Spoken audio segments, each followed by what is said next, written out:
کربلا، تاریخ کا جغرافیہ۔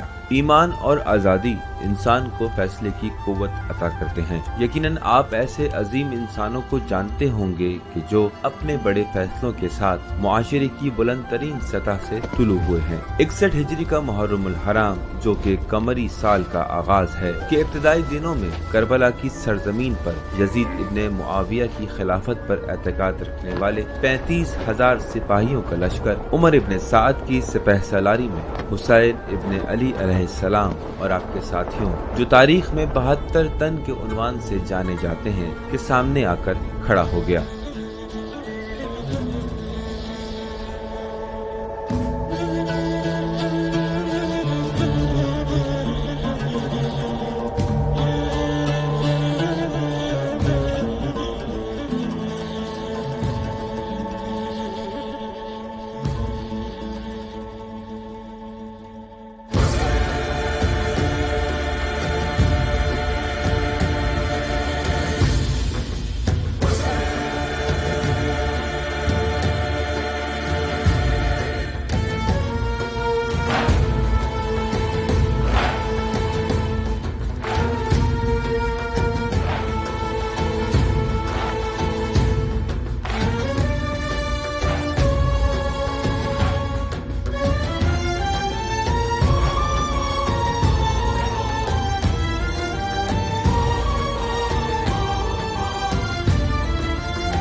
حضرت محمد صلی اللہ علیہ وآلہ وسلم 40 سال کی عمر میں شہر مکہ میں پروردگار عالم کی جانب سے منصب نبوت و رسالت پر مبعوث ہوئے۔ آپ صلی اللہ علیہ وآلہ وسلم کا دین عرب معاشرے میں بھائی چارہ، مساوات اور آزادی کی خوشخبری لایا تھا، لیکن مکے کے سردار آسمانی پیغام اور آپ صلی اللہ علیہ وآلہ وسلم کی رسالت کو اپنے مفادات کی مخالفت میں دیکھ رہے تھے، لہٰذا ان کے پاس آپ اور آپ کے پیروکاروں کو اذیت دینے اور رسالت کا انکار کرنے کے سوا کوئی چارہ نہ تھا۔ بنابراً انہوں نے حضرت محمد مصطفیٰ صلی اللہ علیہ وآلہ وسلم اور آپ کے پیروکاروں کو قتل کرنے پر کمر کس لی، جبکہ ارادہ الہی ان کے ارادوں سے ہٹ کر تھا۔ پیغمبر اکرم اپنی جائے پیدائش مکہ سے باہر چلے گئے تاکہ ایک نئے معاشرے کی بنیاد رکھیں اور اسلام کو شہر مکہ سے باہر بھی پھیلا دیں۔ 8 ہجری کو مکہ مسلمانوں کے ہاتھوں فتح ہو گیا۔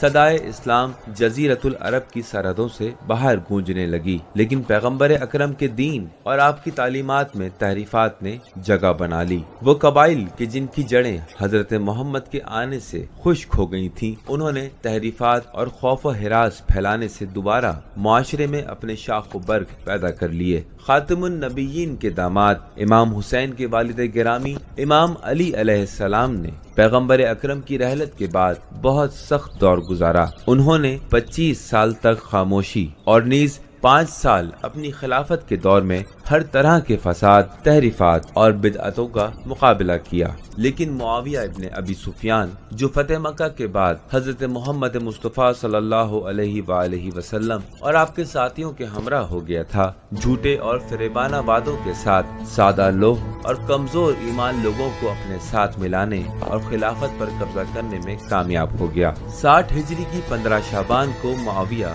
مر گیا۔ یزید مسند خلافت پر بیٹھ گیا اور اس بدعت کے بعد مسلمین میں خلافت موروثی ہو گئی۔ یزید خلیفۃ المسلمین کے عنوان سے طاقت اور جبر کا سہارا لے کر کوشش کر رہا تھا کہ اپنی حکومت کو محفوظ کرے۔ امام حسین کا دشمن وہ تھا کہ جس نے اپنے مخالفین کو دبانے کی خاطر پیغمبر اکرم کے شہر مدینہ پر حملہ کیا، جسے جنگ حرہ کے نام سے یاد کیا جاتا ہے۔ اس جنگ میں کئی ایک صحابی رسول خدا اور بنی ہاشم کے مرد قتل کر دیے گئے، مسجد النبی میں خون بہایا گیا۔ اس دشمن نے 3 دن تک مدینے کے جان و مال کو اپنے فاتح لشکر کے لیے حلال قرار دے دیا۔ واقعہ حرہ میں، جو کہ یوم عاشور کے 3 سال بعد رونما ہوا، 10,000 سے زائد لوگ مارے گئے۔ 80 صحابی رسول خدا جو قرآن کے حافظ اور قاری تھے قتل ہو گئے۔ 800 ناجائز حمل ٹھہرائے گئے۔ مدینے کی اکثر عورتوں اور لڑکیوں کی عصمت دری کی گئی۔ جب میرا خط تم تک پہنچے تو حسین ابن علی اور عبداللہ ابن زبیر کو حاضر کرو اور ان دونوں سے بیعت لو، اور اگر وہ قبول نہ کریں تو ان دونوں کے سر تن سے جدا کر دو۔ امام حسین علیہ السلام یزید کی بیعت نہیں کرنا چاہتے تھے۔ اسی بنا پر آپ نے اپنے بھائی محمد حنفیہ کے نام ایک خط کی صورت میں اپنی وصیت تحریر فرمائی۔ میں خود غرضی یا آسائش پسند زندگی گزارنے یا فساد برپا کرنے کی خاطر مدینہ سے نہیں نکل رہا ہوں، بلکہ میرے اس سفر کا مقصد امر بالمعروف نہی عن المنکر، امت میں موجود انحراف کی اصلاح، اپنے جد رسول اللہ صلی اللہ علیہ کی دستور و سنت اور پدر بزرگوار علی ابن ابی طالب علیہ السلام کے طریقہ کار کو زندہ رکھنا ہے۔